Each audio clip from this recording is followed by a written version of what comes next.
tajuk kami adalah agnotisma tidak cakna kepada ketuhanan dan keagamaan. Dahuluannya adalah apa itu agnotisma? Agnotisma ini bermaksud bahawa golongan ini tidak mempercayai Tuhan dan mereka anggap kewujudan Tuhan tidak dapat dibuktikan.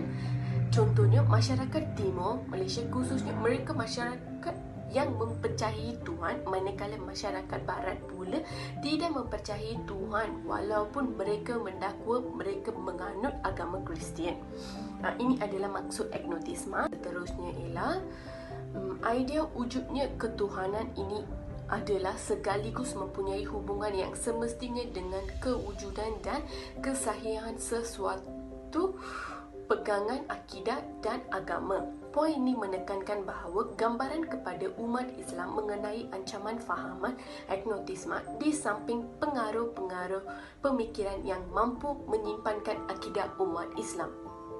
Tambahan pula, Allah adalah Tuhan semesta alam yang menjadikan segala-galanya yang berada di atas muka bumi ini, dan juga Allah serupa dengan sesuatu dan justru itu hakikatnya pasti di luar jangkauan ilmu dan pengetahuan manusia. Poin ini menekankan bahawa kemasukan budaya asing, terutamanya budaya barat. Budaya barat itu ialah budaya yang tidak mempercayai Tuhan. Mereka menerusi pelbagai jalur yang sukar disekat globalisasi yang menyebabkan fahaman agnostis, antiastik dan antisma semakin tersebar luas dalam masyarakat. Golongan agnostis mengarungi adakah manusia boleh mengetahui kewujudan Tuhan. Ini menyebabkan bahawa menurut pandangan golongan ini, segala perkara yang bersabit dengan Tuhan adalah bentuk pengetahuan yang tidak mampu dicapai oleh akal fikiran manusia. Dan akhir sekali ialah perbincangan tentang ketuhanan pasti menyentuh ketuhanan dalam agama-agama samawi maupun agama budaya. Apa itu agama samawi? Agama samawi ini adalah agama yang datang dari pihak langit, iaitu agama yang bersumberkan wahyu dari Tuhan, bukan ciptaan manusia. Dan ia juga mempunyai hubungan yang amat rapat dengan bentuk ketuhanan monoteisme mutlak, manakala agama budaya pula adalah mempunyai bentuk ketuhanan pelbagai. Maksudnya, agama samawi ini mempunyai bentuk ketuhanan pelbagai, bukannya ada satu dan mereka pula ada pelbagai bentuk ketuhanan mereka. Objektif kami adalah 3. Yang pertamanya adalah mengkaji fahaman agnostis yang dipengaruhi oleh pemikiran aliran modernisme, sekularisme dan liberalisme. Apa itu modernisme? Modernisme ini adalah kebudayaan dalam seni bina, muzik, kesusasteraan dan seni gunaan. Dan manakala sekularisme pula memberikan hak untuk menjadi bebas dari peraturan dan ajaran agama. Dari segi lain pula, mereka rujuk kepada aktiviti manusia dan keputusan manusia sahaja. Liberalisme pula menekankan hak peribadi serta kesamarataan peluang. Dan objektif kedua ialah mengenal pasti hubung kait tidak cakna terhadap ketuhanan dengan rukun negara. Yang akhir sekali ialah mengenal pasti masalah akidah dalam kalangan umat Islam disebabkan kepercayaan agnostis dan cara penyelesaiannya. Soal sidik yang dilakukan berkisar kepada kajian terhadap fahaman agnostik tidak cakna kepada ketuhanan. Kajian selidik dijalankan bertujuan untuk menjawab segala persoalan kajian dan memenuhi kehendak objektif kajian. Antara dapatan kajian adalah fahaman agnostik yang dipengaruhi oleh pemikiran aliran modernisme, sekularisme dan liberalisme. Seterusnya, kepercayaan kepada Tuhan dalam rukun negara. Dan yang terakhir, permasalahan akidah dalam agama Islam serta penyelesaiannya. Sekarang ajar 1, kita dapat lihat bahawa kebanyakan responden ini setuju dengan pernyataan masyarakat mudah terpengaruh dengan pemikiran liberal. Dan 2 orang responden bersetuju, 49 orang yang tidak pasti dan 9 orang yang tidak setuju. Hal ini demikian kerana sifat ingin tahu masyarakat itu sendiri yang semakin meningkat seiring dengan pembangunan teknologi yang semakin pesat pada zaman ini. Pemikiran liberal yang lebih mementingkan kebebasan individu untuk meneroka telah menyebabkan pengaruh yang lebih ketara kepada individu sehingga hal ini dapat mencabar kedudukan agama. Seterusnya kita lihat dulu pada rajah 2 yang menunjukkan bahawa terdapat 51 orang responden yang tidak pasti, 41 orang yang setuju dan 18 orang yang tidak setuju dengan pernyataan tersebut. Jelaslah di sini bahawa masyarakat sebenarnya kurang pengetahuan dalam kesan yang akan terjadi dengan ketinggalan konsep keagamaan dan ketuhanan. Kerana responden ini mereka tidak pasti bahawa masyarakat kini mengambil berat terhadap keburukan meninggalkan konsep ketuhanan dan keagamaan. Masyarakat juga tidak dapat menggambarkan kesan ajaran agama terhadap individu, tapi lebih terpengaruh dengan pemikiran liberal yang bersifat materialisme berbanding keagamaan dan ketuhanan yang bersifat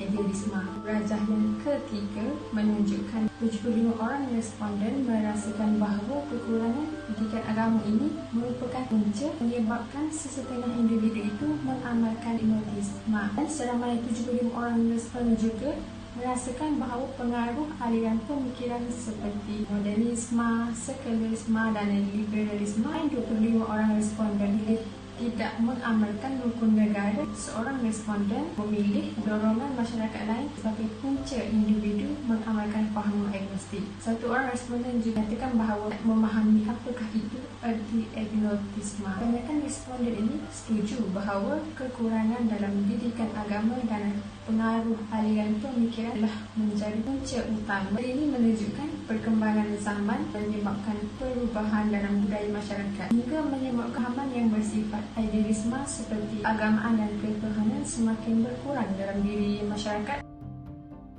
Masyarakat pada masa kini memahami apakah fahaman agnostik dan kesannya terhadap individu dan masyarakat.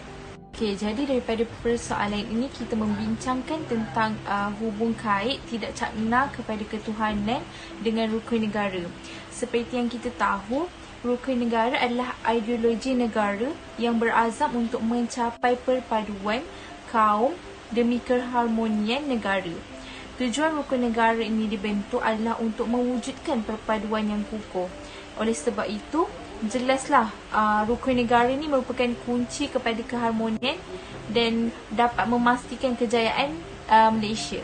Jadi daripada rukun negara itu sendiri, kita ni percaya bahawa pentingnya agama dalam hidup kita ni.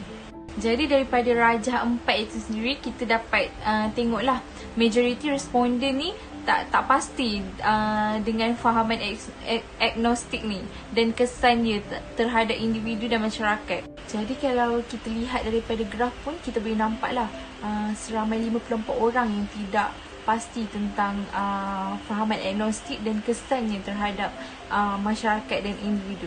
Jadi golongan agnostik ni tahu bahawa Tuhan itu wujud, cuma mereka tidak percaya tentang ajaran agama. Jadi golongan ini perlulah dicegah. Pengaruh pemikiran ini perlulah dicegah dan diberi perhatian yang serius oleh semua pihak supaya tidak merosakkanlah akidah seseorang itu. Adakah fahaman agnosticism ni dapat menyebabkan seseorang tu menjadi ateis? Rajah 5 menunjukkan seramai 68 orang memahami bahawa fahaman agnosticism ni tidak tak cakna kepada ketuhanan menyebabkan seseorang itu menjadi ateis. Okey, seperti yang kita tahu, ateis ni adalah satu fahaman agama. Tapi ateis ni bukan sahaja satu fahaman agama. Ia juga adalah sesuatu kepercayaan yang menafikan kewujudan Tuhan. Dalam rukun negara menyatakan bahawa kita mesti percaya pada Tuhan. Tapi ateis ni pula adalah mengatakan yang Tuhan tu tak wujud. Fahaman agnosticism ini menjadi cabaran dalam menjaga keharmonian masyarakat. Jadi daripada graf kita dapat lihat seramai 69 orang responden yang bersetuju bahawa fahaman agnosticism ini menjadi salah satu cabaran untuk menjaga keharmonian. Prinsip rukun negara merupakan kunci kepada keharmonian dan perpaduan kaum di Malaysia. Jadi prinsip rukun negara ini bertujuan untuk menyemai nilai murni dalam kalangan masyarakat. Jadi semua pihak haruslah memastikan keharmonian kaum sentiasa terjamin. Pihak yang terlibat perlulah memainkan peranan yang penting dalam mengekalkan keharmonian kaum. Hal ini disebabkan oleh pada masa kini cabaran adalah lebih agresif kerana banyak terdedah dengan kecanggihan teknologi. Dapatkan kajian seterusnya 83 permasalahan akidah dalam agama Islam dan penyelesaiannya. Raja 7, fahaman agnostisisme tentang tidak syaknya kepada kepatuhan mendorong kepada rosaknya iman seseorang. Selama 78 responden setuju, 30 tidak pasti dan 2 tidak setuju. Ini menunjukkan bahawa hampir lebih daripada separuh bilangan responden yang bersetuju bahawa fahaman ini menjadi salah satu fahaman yang mampu meruntuhkan iman seseorang. Raja 8, persoalan tentang masyarakat kini memahami apakah fahaman agnostik dan kesannya terhadap individu dan masyarakat. Seramai 22 orang responden setuju, 54 tidak pasti dan 34 tidak setuju. Perbezaan setiap bilangan menunjukkan bahawa masih ramai yang tidak memahami fahaman ini dan impaknya. Bagi responden yang memilih setuju dan tidak pasti mungkin berpunca daripada kurangnya kesedaran terhadap kewujudan fahaman lain yang bersifat bertentangan dengan prinsip agama, terutama sekali kepada yang beragama Islam. Bagi responden yang lain, mungkin mereka banyak meneroka fahaman lain yang menyebabkan responden yakin untuk memilih jawapan tidak bersetuju. Raja 10 berpendapat tentang punca individu tersebut mengamalkan fahaman agnostisisme.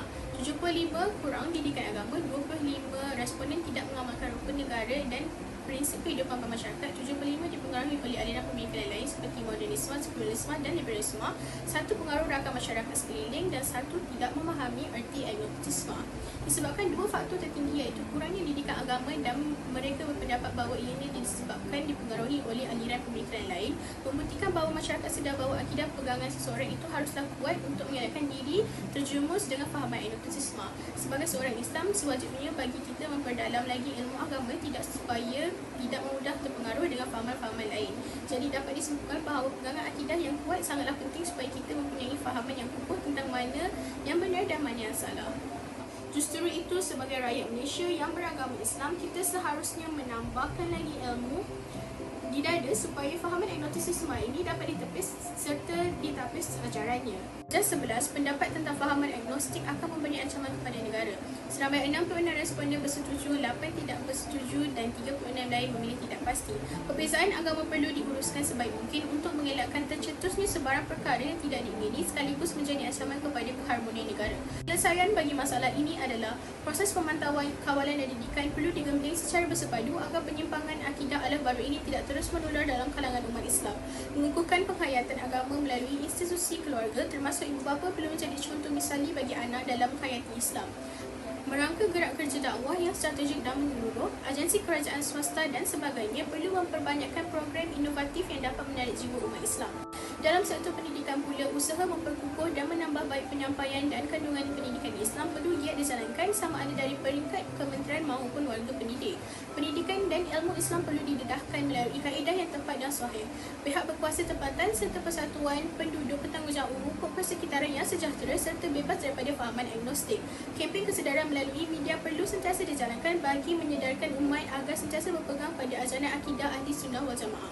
Yang kami dapat simpulkan adalah agama ini merupakan satu aspek yang menjadi sebahagian daripada kehidupan manusia. Tarif yang dipegang bagi agama ialah doktrin, kepercayaan dan amalan seseorang, maka seseorang etis dan seorang agnostik juga boleh dikategorikan di bawah tarif ini. Ini kerana seorang etis, mereka percaya bahawa Tuhan itu tidak wujud. Orang agnostik yang bersifat skeptikal terhadap agama pastinya berpegang teguh dengan kepercayaannya. Dengan demikian, sama ada seseorang itu bersetuju mengenai kewujudan Tuhan atau tidak, hakikatnya ialah kehidupan manusia dan dalam kehidupan beragama. Ketingacan terhadap isu seperti fahaman agnostisme ini dapat melahirkan persefahaman dan hubungan sihat di antara pelbagai kaum. Ini merupakan pendirian mengenai keserupaan atau perbezaan antara kepercayaan dan pengetahuan berbanding dakwaan atau kepercayaan tertentu.